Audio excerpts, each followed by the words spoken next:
베드로는 거짓 선생들의 영적, 도덕적 부패상을 지적하고 있습니다. 그들은 무지하고 교만하여서 아무 두려움 없이 함부로 비방을 일삼는다고 했습니다.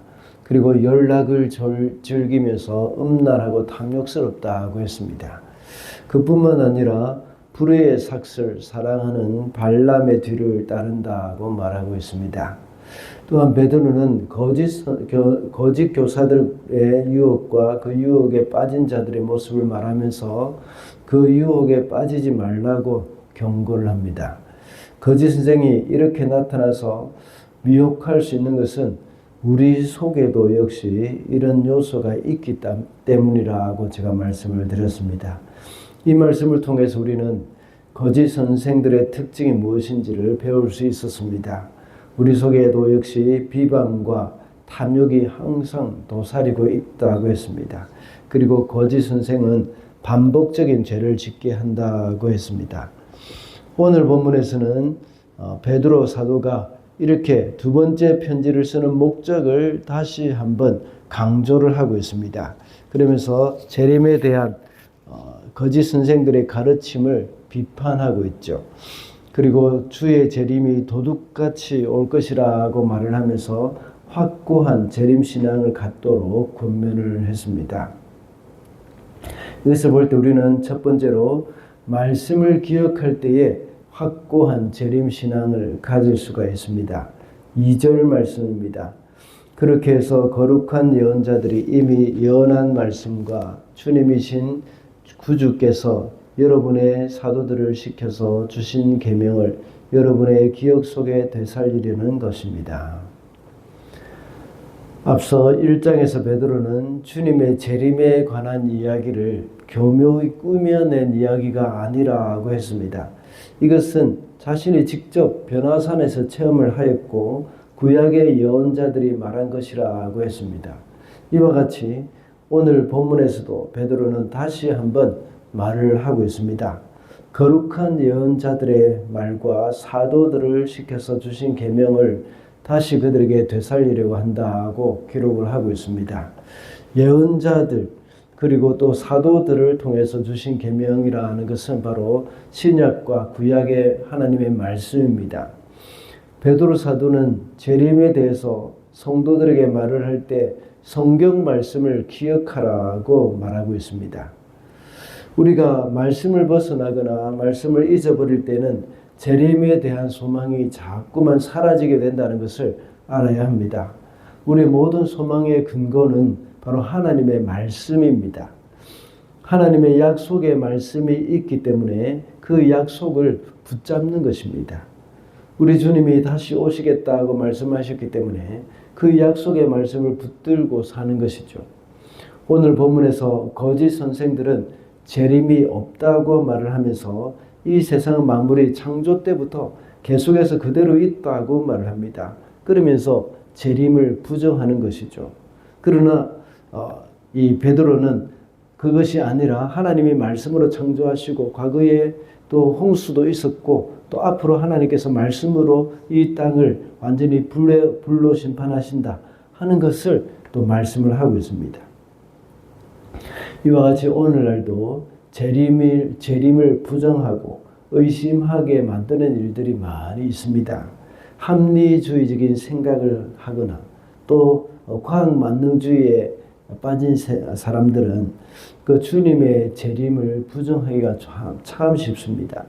그뿐만 아니라 세속주의나 또 물질만능주의도 역시 주님의 재림이 없다고 말을 하고 있습니다.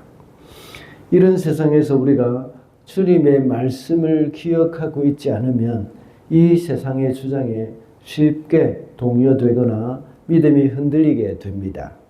우리 주님은 내가 반드시 다시 오리라고 말씀하셨습니다. 그러므로 성도는 하나님의 말씀을 기억할 때 확고한 재림신앙을 가질 수가 있습니다. 둘째로 하나님의 성품을 생각할 때에 확고한 재림신앙을 가질 수가 있습니다. 9절 말씀입니다.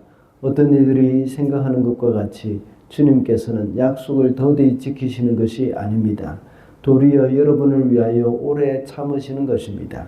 하나님께서는 아무도 멸망하지 않고 모두 회개하는 데에 이르기를 바라십니다.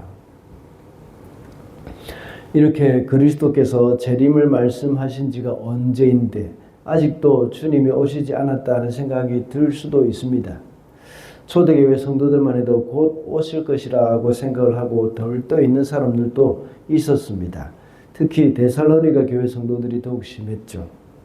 그래서 베드로는 말하기를 주께는 하루가 천년 같고 천년이 하루 같다 하는 말씀을 했습니다. 이 말씀은 시편 90편 4절에 기록되어 있는 말씀을 인용한 것입니다. 하나님은 인간의 시간 개념을 초월해 계시는 분이시라는 그런 의미이죠. 주님의 재림이 천년이 지연된다고 생각하겠지만 그것을 영원한 시간에 비추어 볼 때에 단 하루에 불과할 만큼 짧다는 것입니다. 그리고 하루와 같이 짧은 시간이라고 하더라도 하나님은 천년의 시간이 필요한 많은 일들을 그 하루 만에 다 해낼 수 있는 그런 분이시라는 것이죠. 또한 방금 읽은 9절의 말씀을 볼 때에 또 믿지 않는 사람들이 주께로 돌아오는 그 시간이 그것을 기다리는 시간이 얼마나 길고 지루한지 하루가 마치 천년같이 느껴진다는 그런 의미이기도 합니다. 그리고 또 예수님을 믿고 주께로 돌아온 사람들을 보는 것이 얼마나 즐겁고 기쁜지 천년이 하루같이 느껴지신다는 것이죠. 하나님은 한 사람도 멸망하지 않기를 기다리고 계시기 때문에 오래 참으시는 것입니다. 이러한 하나님의 사랑과 신실하심을 생각할 때에 우리는 재림의 신앙이 더욱 확고해질 수 있습니다. 방금 읽은 9절에서는 주님께서는 약속을 더디 지키시는 것이 아닙니다 하고 말했습니다. 하나님의 그 신실하심을 여기서 말을 하고 있는 것이죠. 그러므로 신실하신 하나님은 그 약속을 지키셔서 반드시 다시 오십니다. 이러한 그런 하나님의 성품을 생각할 때에 그 주님의 재림, 이것은 헛된 공허한 약속이 아니라는 것을 우리는 더욱더 믿을 수가 있습니다. 그러나 한 사람이라도 더 구원을 얻게 하기 위해서 오래 참고 기다리시는 그 하나님의 마음도 역시 여기서 알 수가 있습니다. 그러므로 우리가 하나님의 이런 성품을 생각할 때에 확고한 재림신앙을 가질 수가 있다는 것입니다. 마지막으로 확고한 재림신앙을 가진 사람은 재림을 사모하며 기다립니다. 12절 말씀입니다. 하나님의 날이 오기를 기다리고 그 날을 앞당기도록 하여야 하지 않겠습니까? 그 날에 하늘은 불타서 없어지고 원소들은 타서 녹아버릴 것입니다. 12절 말씀, 하나님의 날이 오기를 기다리고 그 날을 앞당기도록 하여야 하지 않겠습니까?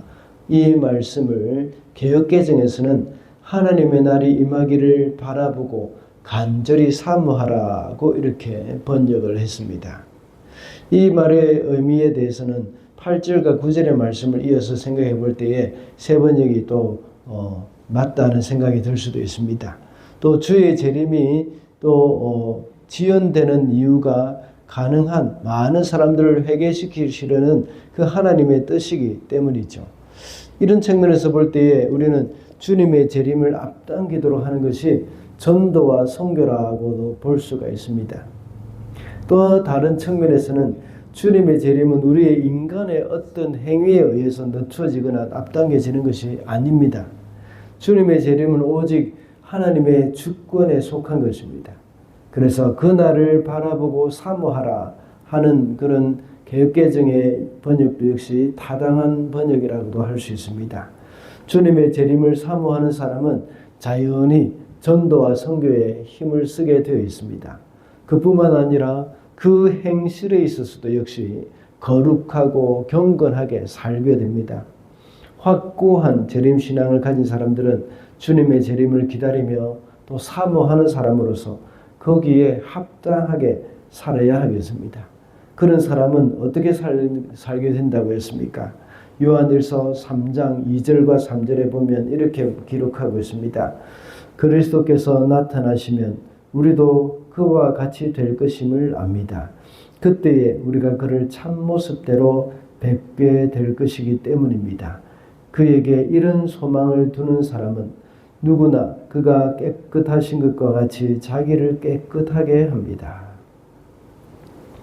그리스도께서 나타나신다는 말은 재림을 말하는 것이죠.